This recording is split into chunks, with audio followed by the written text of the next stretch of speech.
ఋతుక్రమ దోషాలు పోవటానికి ఏ వ్రతం చేయాలి? రేపు ఏకాదశి, అందున గురువారం ఏకాదశి. చాలా విశిష్టమైనటువంటిది. దేనికి విశిష్టమైనటువంటిది?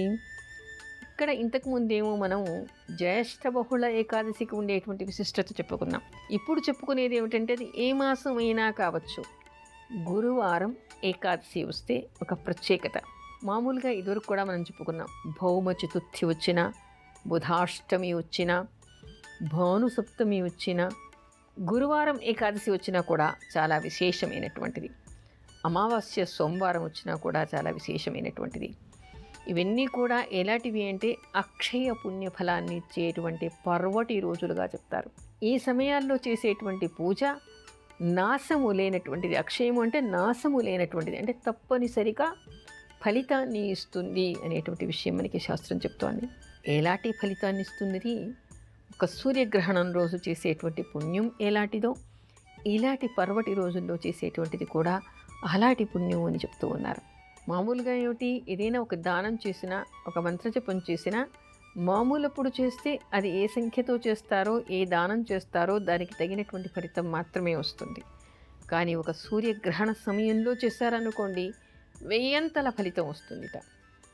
అదేవిధంగా ఇలాంటి పర్వటి రోజుల్లో చేసేటువంటి వ్రతాలకి, ఇలాంటి పర్వటి రోజుల్లో చేసేటువంటి దాన ధర్మాలకి కూడా అలా వెయ్యంతల ఫలితం వస్తుందని, అక్షయ పుణ్య ఫలాన్ని ఇస్తుంది, అంటే నాశము లేదు, ఇది చేస్తే తప్పకుండా మీకు ఆ పుణ్యం లభిస్తుంది అని శాస్త్రం చెప్తుంది. అందుకని అలాంటి పర్వటి రోజు రేపటి రోజు. అందుకని ఏమిటి రేపటి రోజు విశిష్టత ఏమిటి? ఒకటే జ్యేష్ఠ బహుళ ఏకాదశి, మరొకటి గురువారం ఏకాదశి. ఈ గురువారం ఏకాదశి ఎలాంటి దోషాల కోసం చేయాలి? ఇందాక మనం చెప్పుకున్నాం, ఋతుక్రమ దోషాల్ని పోగొడుతుంది అని. ఋతుక్రమ దోషాన్ని పోగొట్టడం అంటే ఋతుక్రమంలో పీరియడ్ సరిగ్గా లేదండి, లేదా మనకి ఈ రోజుల్లో వచ్చేటువంటి ఇంకేవో ఉన్నాయని చెప్పేసి కాదు. ఋతుక్రమ దోషాలు అని ఇక్కడ చెప్పడంలోని అర్థం ఏమిటి అంటే, మీరు ఋతుక్రమంలో ఉన్నప్పుడు తెలిసి కానీ తెలియక కానీ ఇంట్లో పూజా ద్రవ్యాలను తాకడమో, పసిపిల్లల్ని తాకడమో, పచ్చని చెట్లని తాకడమో, ఇల్లంతా తిరగడమో, దేవాలయానికి వెళ్ళటమో, ఇలాంటివి ఏవైనా ఋతుక్రమంలో చేయకూడనటువంటి దోషాలు చేసి ఉంటే, పుణ్యస్థలాలకి వెళ్ళి ఉంటే, శుభకార్యాలకి వెళ్ళి ఉంటే అది మహాదోషమని, ఋతుక్రమంలో ఉన్నప్పుడు ఇంట్లో యజమానికి భోజనం పెట్టడం దోషమని చెప్పేసి అందుకే పూర్వకాలం నుంచి దూరంగా కూర్చునేవాళ్ళు. ఈ రోజుల్లో కూర్చోవడం అంటే ఒక అవమానంగా భావిస్తూ ఉన్నారు. మిమ్మల్ని దూరంగా కూర్చోబెట్టడం అంటే అరెస్ట్ చేయటం అని అర్థం కాదు. ఈ మధ్యకాలంలో ఎవరో ఫేస్బుక్లో కూడా పెట్టారుట, మా అమ్మ వాళ్ళంతా దూరం కూర్చునేవాడు, మాకు చాలా బాధేసిందండి, నేనైతే ఆ టైంలో కూడా పూజ చేసేసుకుంటున్నాను, హాయిగా ప్రశాంతంగా ఉంది అని. సౌభాగ్యం కోసం అమా సోమవతి వ్రతం ఎలా చెయ్యాలి? ఈరోజు సోమవారం అమావాస్య. సోమవారం అమావాస్య వస్తే సోమవతి అమావాస్య అంటారు దీన్ని. ఇది అత్యంత విశిష్టమైనటువంటి పర్వటి రోజుగా చెప్తారు. ఇంతకుముందు కూడా మనం చాలాసార్లు చెప్పుకున్నాం, భాను సప్తమి అని, గురువారం ఏకాదశి అని, బుధాష్టమి అని, భౌమ చవితి అని, అదేవిధంగా అమావాస్య సోమవారం కూడా విశిష్టమైనటువంటిది. అయితే ఈరోజు ఇప్పుడు చెప్తున్నారు, ముందుగానే చెప్పొచ్చు కదా అంటారు కదా. మొన్న మనం శుభమస్తులో కూడా ఈ విషయాన్ని ప్రస్తావించుకున్నాం. తర్వాత ఈరోజు ప్రత్యేకంగా ఈ విషయాలు చెప్పాలి కాబట్టి మరొకసారి జ్ఞాపకం చేయడానికి చెప్తూ ఉన్నాను. అయితే సౌభాగ్యం కోసం చేయటానికి ఇది అత్యంత విశిష్టమైనటువంటిది. అంతేకాదు, సౌభాగ్యం కోసం కదా, మాకు ఇంకేం అవసరం లేదని చెప్పేసి అనుకోవద్దు. అనారోగ్యంతో ఉన్నవాళ్ళు కానీ, సంతానం కోసం కానీ, మరే ఇతర సమస్యలు ఉన్నటువంటి వాళ్ళు కానీ, శని పీడలు ఉన్నటువంటి వాళ్ళు కానీ, అందరూ కూడా ఈ రావి చెట్టుకి ఈరోజు ప్రదక్షిణం చేయటం చాలా విశేషమైనటువంటిది. అయితే ఎవరైనా తెల్లవారుజామున, మొన్న శుభమస్తులో మనం చెప్పుకున్నాం, తెల్లవారుజామున ప్రదక్షిణం చేయడం చాలా విశేషమైనటువంటిది. కాకపోతే ఇప్పటికే 9 దాటింది కాబట్టి ఇప్పుడు చెప్తే ఏమైనా ప్రయోజనం ఉందా అని కూడా చాలామందికి అనుమానం రావచ్చు. కనీసం ఈరోజు మొదలుపెట్టేటువంటి వాళ్ళైనా తెల్లవారుజామున, మొన్న వినకున్నా, ఇవాళ తెల్లవారుజామున వీలు కాకున్నా, ఇప్పుడైనా మించిపోయింది లేదు, ఇప్పుడైనా చెయ్యండి. ఈసారి వచ్చినప్పుడు అప్పుడు తెల్లవారుజామున చేయండి. ఎంతో కొంత మంచిది కదా. ఈరోజు విశేషమైనటువంటి పర్వటి రోజు.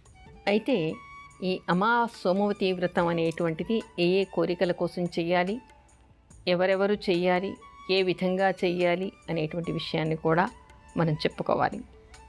ఇక్కడ ఏమిటంటే అనారోగ్యంతో ఉన్న ఎలాంటి అనారోగ్యమైనా కూడా చేయవచ్చు. ఎందుకంటే అశ్వత్థ అని విష్ణు స్వరూపంగా మనం చెప్పుకుంటాం. రావి చెట్టు విష్ణుమూర్తి స్వరూపంగా మనం చెప్పుకుంటూ ఉంటాం. నగ్రోధో దుంబరో అశ్వత్థ అనేటువంటి విషయం మనకి విష్ణు సహస్రనామాల్లో కనిపిస్తుంది. చెట్లన్నింటిలోకి అంటే వృక్షాలన్నింటిలోకి కూడా రావి చెట్టు విష్ణు స్వరూపంగా చెప్తారు. అంతేకాకుండా త్రిమూర్తి స్వరూపంగా కూడా ఈ చెట్టును చెప్తూ ఉంటారు. మూలంలో బ్రహ్మ ఉంటాడని, మధ్యలో విష్ణువు ఉంటాడని, అగ్రాన శివుడు ఉంటాడు అనేటువంటి విషయం కూడా మనకి కనిపిస్తోంది. అందుకని ఇది అత్యంత విశిష్టమైనటువంటిది. ఈ రావి చెట్టు ఆ తర్వాత వేప చెట్టు కలిసి ఉన్నటువంటి చోట ప్రదక్షిణలు చేస్తే చాలా విశేషం. అంతేకాకుండా అక్కడ నాగశిలలు ఉంటే మరీ విశేషం. అలాంటి చోట చెయ్యాలంటారు. అయితే రావి చెట్టుకు చేసేప్పుడు మాత్రం రావి చెట్టును శనివారం తప్ప తాకకూడదు. కాబట్టి ఎవరు తాకకుండా మొదటి ప్రదక్షిణలో నీళ్లు దాని చుట్టూ పోస్తూ అక్కడ ఉండేటువంటి శిలల్ని కడిగి పసుపు కుంకుమలతో అలంకరించి ఆ తర్వాత 108 ప్రదక్షిణలు చేయాలి. అయితే గర్భధారణ జరగనటువంటి వాళ్ళు, తర్వాత గర్భస్థ దోషాలు ఉన్నటువంటి వాళ్ళు, సంతానం కావాలి అనుకునేటువంటి వాళ్ళు కూడా ఈ ప్రదక్షిణలు చేయవచ్చు. సౌభాగ్యం కోసం వివాహమైనటువంటి స్త్రీలు చేయవచ్చు. వివాహం కాకముందు కూడా సౌభాగ్యం కోసం స్త్రీలు చేయవచ్చు. అందుకని సర్వత్రా అందరూ కూడా ఈరోజు రావి చెట్టుకు ప్రదక్షిణలు చేయటం చాలా విశేషమైనటువంటిది. వెళ్ళి అక్కడ దీపారాధన చేసి మొదటి ప్రదక్షిణలో చెట్టు చుట్టూ కూడా నీళ్లు పోసి నమస్కరించుకొని సంకల్పంలో మీరు ఏ కోరిక కోసం చేస్తున్నారో ఆ కోరిక చెప్పుకుని ఆ కోరిక తీర్చమని అశ్వత్థ రూపంలో ఉండేటువంటి విష్ణుమూర్తిని స్మరణ చేసి ఆ తర్వాత 108 ప్రదక్షిణలు చేయండి. అలా చేయటం వలన తప్పనిసరిగా ఆ కోరిక నెరవేరుతుంది అనేటువంటి విషయం మనకి కనిపిస్తోంది. ఈ మధ్యకాలంలో డాక్టర్లు కొంతమంది స్వయంగా వెల్లడించినటువంటి విషయం ఏమిటంటే ఒక స్త్రీకి ఫెలోపియన్ ట్యూబ్స్ 2 కూడా మూసుకుపోయాయని, తర్వాత ట్యూబోప్లాస్టీ అనేటువంటి సర్జరీ దానికి చేస్తూ ఉంటారు డాక్టర్లు, అలోపతిక్ డాక్టర్లు. అది చేయించుకోవాలని ఉన్నప్పుడు రావి చెట్టుకు ప్రదక్షిణలు చేసిన తర్వాత సర్జరీ కోసం వెళ్ళమని సలహా ఇచ్చారుట. అంటే ఒక డాక్టర్ గారు వెల్లడిస్తున్నటువంటి విషయం ఇది, నేను స్వయంగా చెప్పటం లేదు, గ్రంథస్థంగా మనకి పుస్తకాల్లో కనిపిస్తోంది. అయితే ఆ డాక్టర్ గారు చెప్తున్నటువంటి విషయం ఏంటంటే ఆవిడకి 2 ఫెలోపియన్ ట్యూబ్స్ కూడా మూసుకుపోయాయి, ట్యూబోప్లాస్టీ చేయాలన్నారు. ఆ తర్వాత ఆవిడ ఇలా రావి చెట్టుకి 108 ప్రదక్షిణలు చేసిందిట. ఆ తర్వాత కొంతకాలం 3 నెలలు అలా చేసిన తర్వాత ఆవిడ వెళ్ళి మళ్ళీ టెస్ట్ చేయించుకుంటే 2 ట్యూబ్స్ కూడా ఓపెన్ అయి ఉన్నాయి. అందరికీ ఆశ్చర్యం కలిగింది అని ఒక డాక్టర్ గారు స్వయంగా తన అనుభవాన్ని పుస్తకం ద్వారా వెల్లడించారు. ఆ విషయాన్నే చెప్తున్నాను కానీ స్వయంగా నేను చెప్పట్లేదు ఇది.